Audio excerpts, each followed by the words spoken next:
Dan subhanallah, Al-Fatihah termasuk surah yang paling dahsyat untuk menyembuh segala penyakit.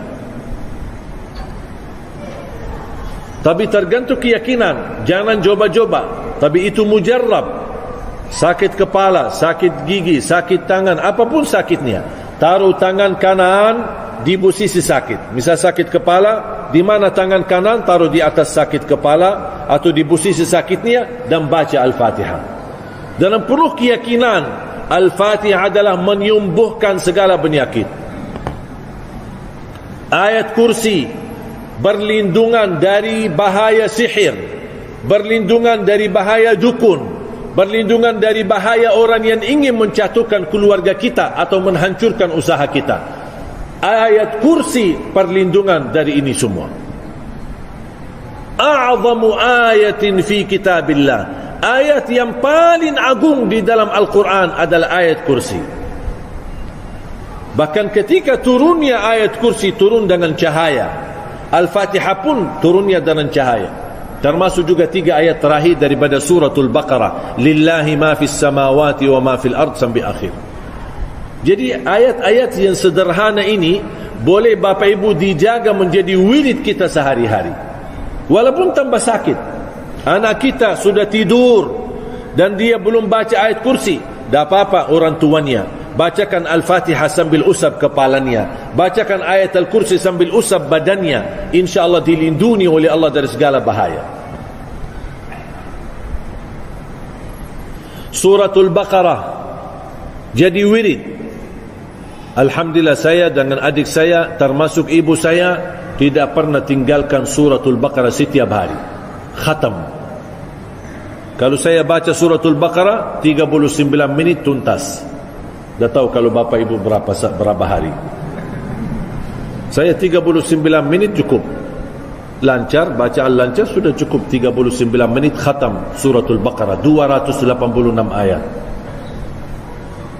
Dan saya jaga suratul Baqarah ini karena Rasulullah SAW bersabda, "Alaikum bi suratil Baqarah, fa inna akhdaha barakah wa tarkuha hasrah, wa la tastati'uha al-batalah." Bawalah suratul Baqarah, jagalah suratul Baqarah. Barang siapa yang membawa suratul Baqarah, dia telah membawa keberkahan. Dan barang siapa yang tinggalkan suratul Baqarah akan menyesal. Dan orang yang membaca suratul Baqarah di rumahnya tidak akan berani didekati syaitan rumahnya. Kalau syaitan di dalam pun akan lari kabur dari rumah yang dibacakan dalamnya suratul Baqarah. Mohon maaf Bapak Ibu, mungkin merasa berat atau masih berbata-bata atau sulit membaca suratul Baqarah, silahkan buka Al-Quran dan hidupkan YouTube suratul Baqarah atau CD atau MP3 atau dari HP, setelkan suratul Baqarah sambil buka Al-Quran, sambil simak. Masa pun simak tidak bisa sih? Dengar, insyaAllah tidak lama. Dan ini menjadi wasilah. Pertama, kita dapat pahala. Yang mendengar sama pahalanya sama yang membaca. Setiap satu huruf 10 kebaikan. Yang kedua, Allah turunkan keberkahan di rumah kita dan keluarga kita. Yang ketiga, tidak ada syaitan dan jin berani dekati rumah tersebut. Yang keempat, kalau ada jin, ada godaan, ada makhluk halus di dalam rumah kita, akan diusir oleh Allah dengan kekuatan dan cahaya suratul Baqarah. Bahkan Al-Baqarah menjadi perlindungan dari segala penyakit. Faham Bapak Ibu? InsyaAllah siap amalkan sesuai kemampuan. Tak usah 39 menit, tak apa-apa, sesuai kemampuan. Kalau tak bisa tuntas satu hari, tak apa-apa, lanjut besoknya. Kalau belum bisa selesai pun, lanjut hari ketiganya sampai selesai suratul Baqarah. Begitu selesai, ulang lagi. Dan jadi rutin, InsyaAllah sampai akhir hayat. Wallahi dahsyat. Berkah rizki, berkah umur, berkah keluarga, berkah rumah, dan dijauhkan oleh Allah dari segala bahaya dan keburukan. Tak ada yang lebih bahaya daripada sihir dan dukun, tapi Allah selamatkan dari godaan makhluk halus dan syaitan dan jin, apalagi godaan manusia. Al-Baqarah itu dahsyat. Ayat kursi satu ayat, kalau kita jaga setiap habis salat fardu, akan dapat jaminan masuk surga. Cuba satu ayat. Makanya saya sering ingatkan jamaah, kalau anda buru-buru, ada urusan, ada kerjaan, ada meeting, ada rapat, ada janji, begitu selesai salat, Assalamualaikum warahmatullah, Assalamualaikum warahmatullah, Astaghfirullah, Astaghfirullah, Astaghfirullah, Allahumma antas salam wa minkas salam, sampai habis, langsung ayat kursi. Habis itu dah apa-apa jalan. Ayat kursi dulu. Kalau anda takut buru-buru, ada urusan, dah bisa ditunda, ayat kursi. Dan zikir yang lain dah apa-apa sambil jalan. Subhanallah 33 sambil naik motor, sambil jalan kaki, Alhamdulillah 33, Allah Akbar, dah apa-apa boleh sambil jalan.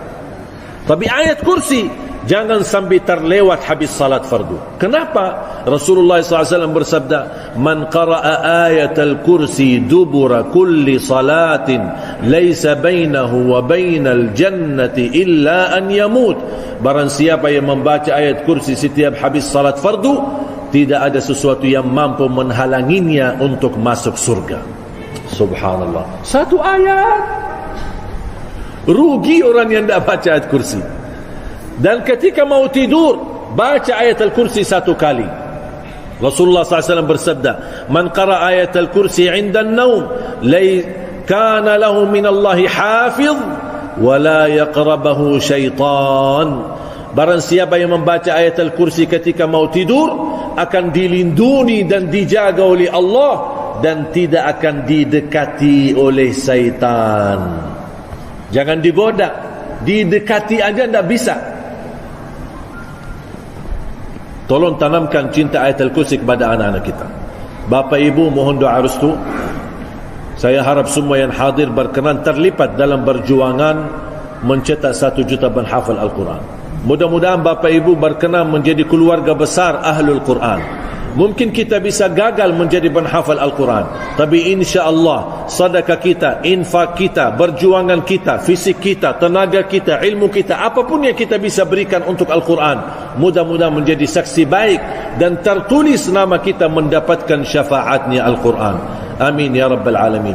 Allahumma ya Allah, terimalah niat baik kami. Berikan kemudahan untuk kita memperjuangkan Al-Quran di bumi Indonesia, untuk mencetak juta hafal Al-Quran ya Allah. Ya Allah, berikan kepada keturunan kami penghafal Al-Quran, anak dan cucu kami ahlul Quran, pencinta Al-Quran, akhlakul Quran, dan membanggakan kami di hadapan-Mu hari kiamat birahmatika ya arhamar rahimin.